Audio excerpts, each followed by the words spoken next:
Nabi Nuh adalah nabi ketiga sesudah Adam, Syith dan Idris, dan keturunan ke-9 dari Nabi Adam. Ayahnya adalah Lamik bin Metushalih bin Idris. Berlalulah beberapa tahun dari kematian Nabi Adam. Banyak hal berubah di muka bumi, dan bertepatan dengan fitrah manusia itu sendiri, terjadilah kealpaan terhadap wasiat Nabi Adam. Kesalahan yang dahulu kembali berulang, seperti mana ketika Nabi Adam dan Hawa melupakan ketetapan Tuhan untuk menjauhi pohon di dalam syurga. Seperti itulah manusia melupakan ajaran ilahi yang dilangsungkan di muka bumi. Selepas turun dari syurga, sebelum lahirnya kaum Nabi Nuh, telah hidup 5 orang saleh dari datuk-datuk kaum Nabi Nuh. Mereka hidup selama beberapa zaman, kemudian mereka mati. Nama-nama mereka adalah Wad, Suwa, Yahuds, Ya'uq dan Nasr. Dan mereka berkata, "Dan jangan sekali-kali kamu meninggalkan penyembahan Tuhan-Tuhan kamu, dan jangan pula sekali-kali kamu meninggalkan penyembahan Wad, dan jangan pula Suwa, Yahuds, Ya'uq dan Nasr." Surah Nuh ayat 23. Setelah kematian mereka, orang-orang membuat patung-patung dari mereka dalam rangka menghormati mereka dan sebagai peringatan terhadap mereka. Kemudian berlalulah waktu, lalu orang-orang yang memahat patung itu mati. Lalu datanglah anak-anak mereka, kemudian anak-anak itu mati, dan datanglah cucu-cucu mereka.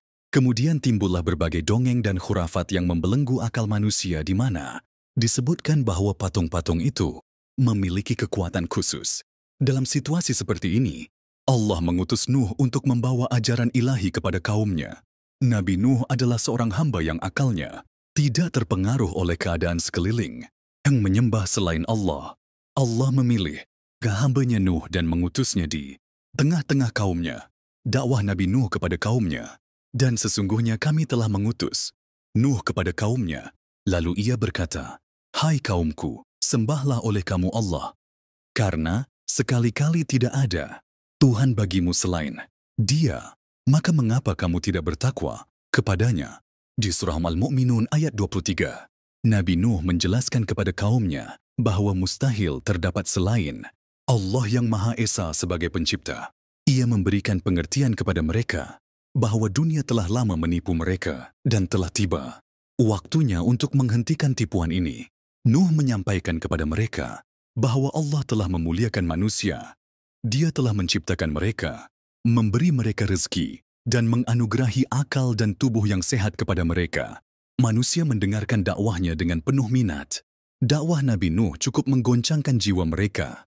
Nabi Nuh menarik perhatian kaumnya agar melihat alam semesta yang diciptakan oleh Allah berupa langit dengan matahari, bulan dan bintang-bintang yang menghiasinya, bumi dengan kekayaan yang ada di atas dan di bawahnya.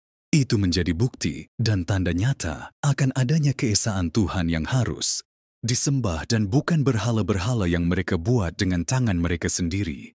Di samping itu, Nabi Nuh juga memberitakan kepada mereka bahwa akan ada ganjaran yang akan diterima oleh manusia atas segala amalannya di dunia, yaitu syurga bagi amalan kebajikan dan neraka bagi segala pelanggaran terhadap perintah agama yang berupa kemungkaran dan kemaksiatan. Nabi Nuh yang dikurniakan Allah dengan sifat-sifat yang patut dimiliki oleh seorang nabi, fasih dan tegas dalam kata-katanya, bijaksana dan sabar dalam tindak tanduknya, melaksanakan tugas risalahnya kepada kaumnya. Akan tetapi walaupun Nabi Nuh telah berusaha sekuat tenaganya berdakwah kepada kaumnya, ternyata hanya sedikit sekali dari kaumnya yang dapat menerima dakwahnya dan mengikuti ajakannya, yang menurut sementara riwayat tidak melebihi bilangan 100 orang. Mereka pun terdiri dari orang-orang yang miskin berkedudukan sosial lemah, sedangkan orang yang kaya raya, berkedudukan tinggi dan terpandang dalam masyarakat, yang merupakan pembesar-pembesar dan penguasa-penguasa tetap membangkang, tidak mempercayai Nabi Nuh, mengingkari dakwahnya dan tidak merelakan melepas agamanya dan kepercayaan mereka terhadap berhala-berhala mereka. Bahkan mereka berusaha dengan mengadakan persekongkolan, hendak melumpuhkan dan menggagalkan usaha dakwah Nabi Nuh. Wahai Nabi Nuh, kita telah banyak bermujadalah dan berdebat dan cukup berdialog serta mendengar dakwahmu yang sudah menjemukan itu. Kami tetap tidak akan mengikutimu dan tidak akan sesekali melepaskan kepercayaan dan adat istiadat kami, sehingga tidak ada gunanya lagi engkau mengulang-ulangi dakwah dan ajakanmu dan bertegang lidah dengan kami. Datangkanlah apa yang engkau benar-benar orang yang menepati janji dan kata-katanya. Kami ingin melihat kebenaran kata-katamu dan ancamanmu dalam kenyataan, karena kami masih tetap belum mempercayaimu dan tetap meragukan dakwahmu. Nabi Nuh berputus asa dari kaumnya. Nabi Nuh berada di tengah-tengah kaumnya selama 950 tahun, berdakwah menyampaikan risalah Tuhan. Nabi Nuh mengajak mereka meninggalkan penyembahan berhala dan kembali menyembah dan beribadah kepada Allah yang Maha Kuasa, memimpin mereka keluar dari jalan yang sesat dan gelap ke jalan yang benar dan terang, mengajar mereka hukum-hukum, syariat dan agama yang diwahyukan oleh Allah kepadanya, mengangkat derajat manusia yang tertindas dan lemah ke tingkat yang sesuai dengan fitrah dan kodratnya. Nabi Nuh berusaha menghilangkan sifat-sifat sombong dan congkak yang melekat pada para pembesar kaumnya dan mendidik agar mereka berkasih sayang, tolong-menolong di antara sesama manusia. Akan tetapi, dalam waktu yang cukup lama itu, Nabi Nuh tidak berhasil menyadarkan dan menarik kaumnya untuk mengikuti dan menerima dakwahnya beriman, bertauhid dan beribadat kepada Allah, kecuali sekelompok kecil, kaumnya yang tidak mencapai seramai 100 orang. Walaupun ia telah melakukan tugasnya dengan segala daya usahanya dan sekuat tenaganya dengan penuh kesabaran dan kesulitan menghadapi penghinaan, ejekan dan cercaan makian kaumnya, karena ia mengharapkan akan datang masanya di mana kaumnya akan sadar diri dan datang mengakui kebenarannya dan kebenaran dakwahnya. Harapan Nabi Nuh akan kesedaran kaumnya ternyata makin hari makin berkurangan, dan bahwa sinar iman dan takwa tidak akan menebus ke dalam hati mereka yang telah tertutup rapat oleh ajaran dan bisikan iblis. Lenyaplah sisa harapan Nabi Nuh dari kaumnya dan habislah kesabarannya. Ia memohon kepada Allah agar menurunkan azabnya di atas kaumnya yang berkepala batu, seraya berseru, "Ya Allah, janganlah engkau biarkan seorang pun daripada orang-orang kafir itu hidup dan tinggal di atas bumi ini. Mereka akan berusaha menyesatkan hamba-hambamu jika engkau biarkan mereka tinggal, dan mereka tidak akan melahirkan dan menurunkan selain anak-anak yang berbuat maksiat dan anak-anak yang kafir seperti mereka." Doa Nabi Nuh dikabulkan oleh Allah dan permohonannya diluluskan dan tidak perlu lagi menghiraukan dan mempersoalkan kaumnya, karena mereka itu akan menerima hukuman Allah dengan mati tenggelam. Nabi Nuh membuat kapal besar. Setelah menerima perintah Allah untuk membuat sebuah kapal, segeralah Nabi Nuh mengumpulkan para pengikutnya dan mulai mereka mengumpulkan bahan yang diperlukan untuk maksud tersebut. Kemudian dengan mengambil tempat di luar dan agak jauh dari kota dan keramaiannya, mereka dengan rajin dan tekun bekerja siang dan malam menyelesaikan pembinaan kapal yang diperintahkan itu. Walaupun Nabi Nuh telah menjauhi kota dan masyarakatnya agar dapat bekerja dengan tenang tanpa gangguan bagi menyelesaikan pembinaan kapalnya, namun ia tidak luput dari ejekan dan cemuhan kaumnya yang kebetulan atau sengaja melalui tempat kerja membina kapal itu. Setelah selesai pekerjaan pembuatan kapal yang merupakan alat pengangkutan laut pertama di dunia, Nabi Nuh menerima wahyu dari Allah. "Siap-siaplah engkau dengan kapalmu. Bila tiba perintahku dan terlihat tanda-tanda daripadaku, maka segeralah angkut bersamamu di dalam kapalmu dan kerabatmu, dan bawalah 2 pasang dari setiap jenis makhluk yang ada di atas bumi, dan belayarlah dengan izinku. Kemudian tercurahlah dari langit dan memancur dari bumi air yang deras dan dahsyat yang dalam sekelip mata telah menjadi banjir besar melanda seluruh kota dan desa menggenangi daratan. Kapal Nabi Nuh yang telah terisi penuh dengan para orang mukmin dan pasangan makhluk yang diselamatkan oleh Nabi Nuh atas perintah Allah dengan iringan Bismillahi majraha wa mursaha. Belayarlah kapal Nabi Nuh dengan lajunya menyusuri lautan air, menentang angin yang kadang kala lemah lembut dan kadang kala ganas dan ribut. Di kanan kiri kapal terlihatlah orang-orang kafir bergelut melawan gelombang air yang menggunung, berusaha menyelamat diri dari cengkaman maut yang sudah sedia menerkam mereka di dalam lipatan gelombang-gelombang itu. Tatkala Nabi Nuh berada di atas gelada, kapal memperhatikan cuaca dan melihat-lihat orang-orang kafir dari kaumnya. Kaumnya sedang bergelimpangan di atas permukaan air. Tiba-tiba terlihatlah olehnya tubuh putra sulungnya yang bernama Kan'an. timbul tenggelam dipermainkan oleh gelombang yang tidak menaruh belas kasihan kepada orang-orang yang sedang menerima hukuman Allah itu.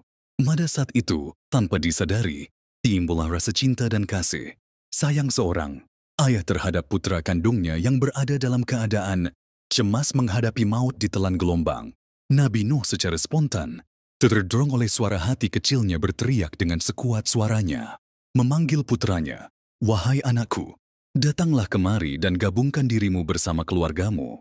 Bertaubatlah engkau dan berimanlah kepada Allah, agar engkau selamat dan terhindar dari bahaya maut yang engkau menjalani hukuman Allah." Kan'an, putra Nabi Nuh, yang tersesat dan telah terkena racun rayuan syaitan dan hasutan kaumnya yang sombong dan keras kepala itu, menolak dengan keras ajakan dan panggilan ayahnya yang menyayanginya, dengan kata-kata yang menentang, "Biarkanlah aku, dan pergilah, jauhilah aku. Aku tidak sudi berlindung di atas geladak kapalmu. Aku akan dapat menyelamatkan diriku sendiri dengan berlindung di atas bukit yang tidak akan dijangkau oleh air bah ini." Nuh menjawab, "Percayalah bahwa tempat satu-satunya yang dapat menyelamatkan engkau ialah bergabung dengan kami di atas kapal ini. Masa tidak akan ada yang dapat melepaskan diri dari hukuman Allah yang telah ditimpakan ini kecuali orang-orang yang memperolehi rahmat dan keampunannya." Setelah Nabi Nuh mengucapkan kata-katanya, tenggelamlah Kan'an disambar gelombang yang ganas dan lenyaplah ia dari pandangan mata ayahnya. Tergelincirlah ke bawah lautan air, mengikut kawan-kawannya dan pembesar-pembesar kaumnya yang durhaka itu. Nabi Nuh bersedih hati dan berduka cita atas kematian putranya dalam keadaan kafir tidak beriman dan belum mengenal Allah. Beliau berkeluh kesah dan berseru kepada Allah, "Ya Tuhanku, sesungguhnya putraku itu adalah darah dagingku dan adalah bahagian dari keluargaku, dan sesungguhnya janjimu adalah janji benar dan engkaulah Maha Hakim yang Maha Berkuasa."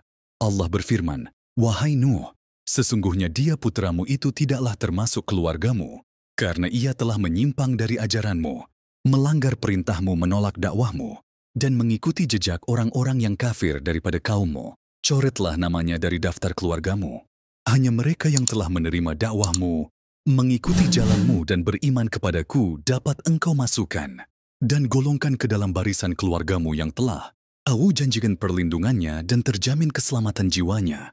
Adapun orang-orang yang mengingkari risalahmu, mendustakan dakwahmu, dan telah mengikuti hawa nafsunya dan tuntutan iblis, pastilah mereka akan binasa menjalani hukuman yang telah Aku tentukan. Walau mereka berada di puncak gunung, maka janganlah engkau sesekali menanyakan tentang sesuatu yang engkau belum ketahui. Aku ingatkan, janganlah engkau sampai tergolong ke dalam golongan orang-orang yang bodoh. Nabi Nuh sadar setelah menerima teguran dari Allah bahwa cinta kasih sayangnya kepada anaknya telah menjadikan ia lupa akan janji dan ancaman Allah terhadap orang-orang kafir termasuk putranya sendiri. Ia tersadar bahwa ia tersesat pada saat ia memanggil putranya untuk menyelamatkannya dari bencana banjir yang didorong oleh perasaan naluri darah yang menghubungkannya dengan putranya. Padahal sepatutnya cinta dan taat kepada Allah harus mendahului cinta kepada keluarga dan harta benda.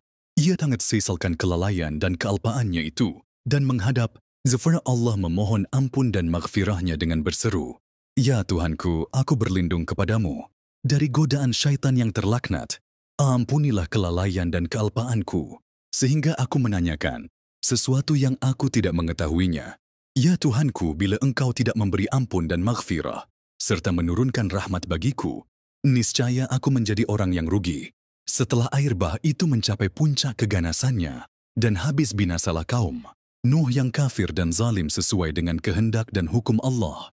Surutlah lautan air diserap bumi, kemudian bertambatlah kapal Nuh di atas bukit Judi. Allah berkata kepada Nabi Nuh, "Turunlah wahai Nuh ke darat engkau dan para mukmin yang menyertaimu dengan selamat. Dilimpahi berkah dan inayah dari sisiku bagimu dan bagi umat yang menyertaimu." Pengajaran dari kisah Nabi Nuh, bahwasanya hubungan antara manusia yang terjalin karena ikatan persamaan kepercayaan atau penamaan akidah dan pendirian adalah lebih erat dan lebih berkesan daripada hubungan yang terjalin karena ikatan darah atau kelahiran. Kan'an yang walaupun ia adalah anak kandung Nabi Nuh, oleh Allah dikeluarkan dari bilangan keluarga Ayahnya karena ia menganut kepercayaan dan agama berlainan dengan apa yang dianut dan didakwahkan oleh ayahnya sendiri. Bahkan ia berada di pihak yang memusuhi dan menentangnya. Yang suka kisah ini, jangan lupa subscribe. Semoga Allah tambah rezekinya.